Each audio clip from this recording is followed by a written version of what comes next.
Perkenalkan, nama saya Suprito Simamora dari Pendidikan Bisnis A. Jadi di sini saya ingin menjawab soal UTS, yaitu mata kuliah manajemen pemasaran. Di mana soalnya yang pertama yaitu jelaskan bagaimana pemasaran dapat menjadi sektor ekonomi yang sangat besar bagi suatu negara, di mana pemasaran sangat berperan dalam menyumbang PDB pada negara tersebut, terutama di era globalisasi saat ini. Jadi kita tahu kan bahwa pemasaran ini disebut sangat pesat untuk membangun sektor ekonomi di negara kita, ya karena pemasaran sangat berpengaruh pada sektor ekonomi, di mana dapat kita lihat di negara kita sendiri banyak usaha-usaha besar atau usaha kecil ataupun perusahaan itu menggunakan strategi pemasaran untuk memproduksikan barang tersebut. Jadi ini makanya disebutkan pemasaran ini menjadi sektor ekonomi yang sangat besar karena sifatnya itu mengglobal, terorganisir di dalam luar negeri maupun dalam negeri. Jadi artinya misalkan kan jika barang kita misalkan sampai ke luar negeri kayak gitu, diekspor atau mengimpor gitu kan, pasti nanti negara kita akan menghasilkan pendapatan PDB, produk domestik bruto. Nah, di mana produk domestik bruto ini yaitu adalah nilai pasar semua barang dan jasa yang diproduksi oleh suatu negara, yang manfaatnya untuk mengukur laju pertumbuhan ekonomi nasional. Nah, di mana laju pertumbuhan ekonomi nasional ini artinya jika misalkan produk kita sampai ke luar negeri, berarti kan itu nanti pakai ada biaya pajak. Nah, jadi nanti misalkan kan sebuah perusahaan memiliki produk, nah produknya ini sampai dipasarkan ke luar negeri, jadi nanti itu kan pajaknya itu kan akan besar nantinya. Jadi walaupun nanti kita membayar pajak besar, berarti nanti pendapatan ekonomi Indonesia itu juga bertambah. Namun fasilitas atau bangunan yang diberikan kepada perusahaan itu nanti akan semakin meningkat juga supaya memperlancar bisnis kita. Nah, soal nomor 2 yaitu salah satu kebijakan yang diberlakukan dalam meningkatkan pelayanan konsumen untuk meningkatkan kepuasan dan loyalitas konsumen pada perusahaan-perusahaan milik negara adalah dengan privatisasi beberapa perusahaan pemerintah. Berikan tanggapan kamu mengenai hal tersebut. Jelaskan bentuk privatisasi perusahaan pemerintah yang ada di Indonesia dan jelaskan apa keuntungan dan kelemahan dengan diberlakukannya hal tersebut.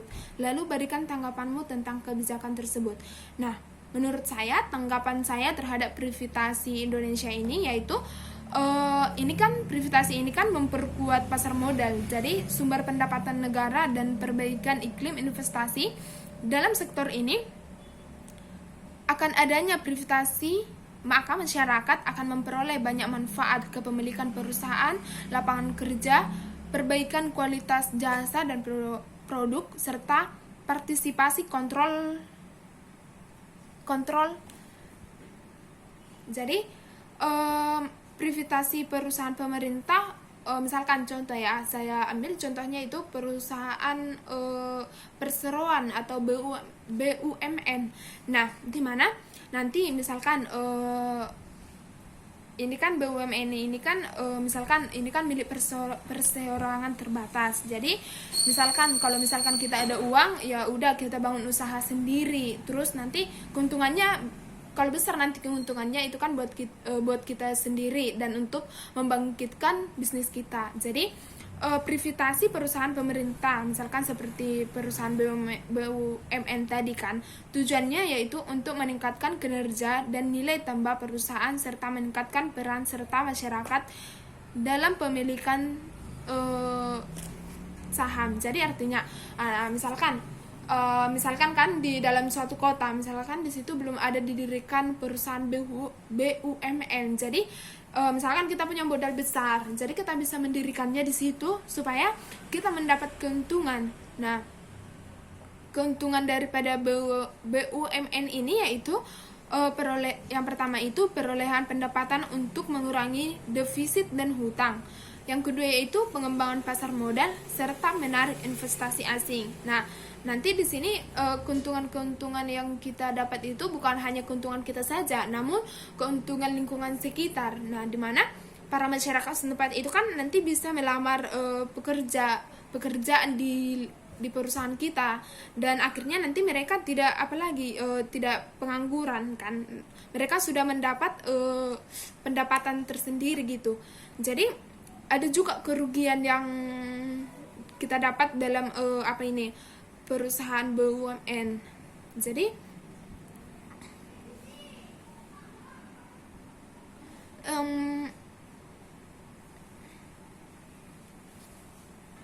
nah, kelebihan kekurangan daripada perusahaan BUMN ini yaitu yang pertama itu harga menjadi mahal. Nah, yang selanjutnya karena swasta profit oriented atau mencari untung atau laba sebesar-besarnya. Akibatnya tidak seluruh lapisan masyarakat dapat menikmati produk.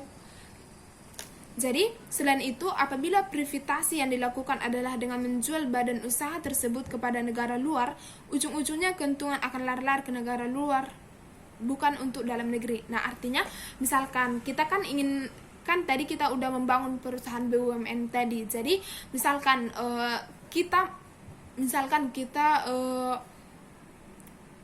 bekerja sama dengan perusahaan lain seperti di luar negeri kan. Jadi nanti jika kita misalkan tidak mempunyai modal lagi atau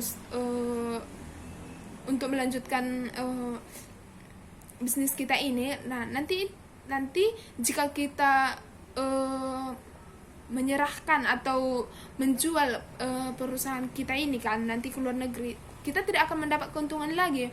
Malahan kita nanti misalkan membeli minyak misalkan kan, nanti harganya akan tambah mahal. Sama produk-produk Jepang yang dibuat misalkan cara membuat mobil kan, kita kan punya produk tersebut, kita punya bahan dasar, bahan bakunya, tapi karena kita tidak tahu cara memproduksinya, akhirnya kita jual ke luar negeri, dan akhirnya mereka juga menjual ke kita kan, dan harganya tambah mahal gitu. Soal nomor 3 yaitu adakah cara lain yang dapat dilakukan selain privatisasi untuk meningkatkan pelayanan pelanggan di perusahaan milik negara? Nah, jawabannya pasti ada cara-cara untuk meningkatkan privatisasi dalam meningkatkan pelayanan dalam perusahaan kita sendiri. Dan coba kamu jelaskan beserta contohnya. Jadi cara kita untuk meningkatkan kualitas pelayanan selain privatisasi tadi, yaitu yang pertama kita itu harus bersikap ramah dan memiliki rasa empati.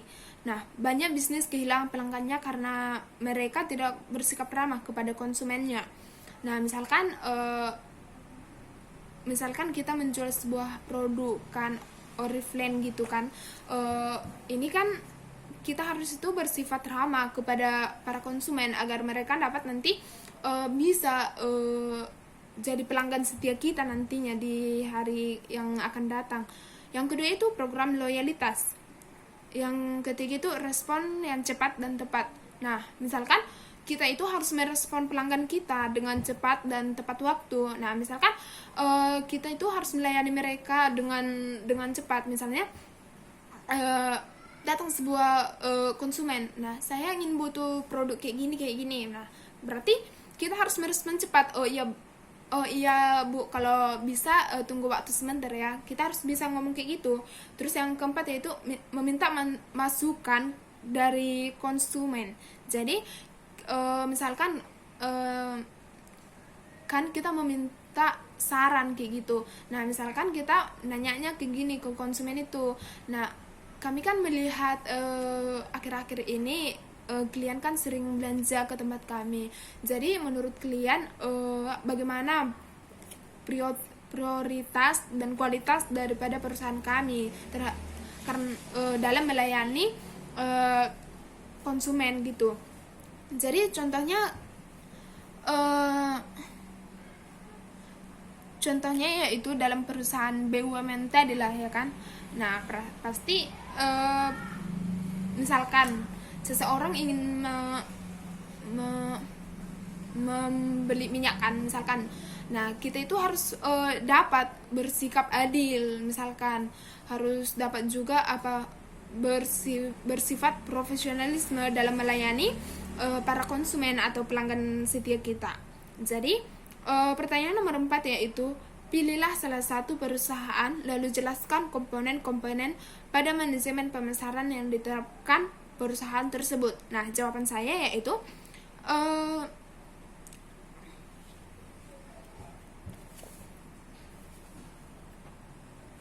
Nah, jadi jawaban saya pada soal nomor 4 itu yaitu misalkan pada perusahaan PT Unilever, yaitu perusahaan multinasional yang didirikan tahun 1930 yang berkantor pusat di Rotterdam, Belanda, dan memproduksi barang konsumen sehari-hari keluarga di seluruh dunia seperti makanan, minuman, pembersih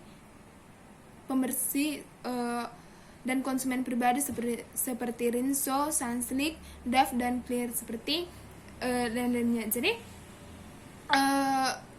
komponen-komponen yang dilakukan perusahaan ini yaitu yang pertama yaitu produk. Nah, jadi yang artinya objek yang kita tawarkan itu dalam proses pemasaran baik berupa barang atau jasa, produk yang nantinya akan menentukan keuntungan dalam suatu perusahaan. Yang kedua yaitu komponen yang kedua yaitu price atau harga. Jadi harga adalah biaya yang harus diberikan konsumen untuk mendapatkan produk yang Anda jual. Jadi kita itu harus memberikan harganya yang tidak terlalu mahal dan tidak terlalu murah juga supaya nanti kita mendapat sebuah keuntungan. Yang ketiga yaitu place atau tempat. Nah, misalkan perusahaan PT Unilever tadi harus memikirkan komponen tempat di mana mereka yang cocok untuk mendirikan perusahaan tersebut. Yang keempat yaitu promosi. Nah, dengan adanya promosi, jadi upaya yang dilakukan dengan tujuan agar konsumen dapat lebih mengenal dan tertarik kepada produk kita. Yang kelima itu partisipan atau semua sumber daya manusia yang terlibat dalam proses bisnis atau pemasaran Unilever tadi. Yang keenam yaitu proses. Nah, proses ini mengacu pada bagaimanakah langkah-langkah yang dilakukan antara penjual dan pembeli. Sekianlah jawaban dari saya.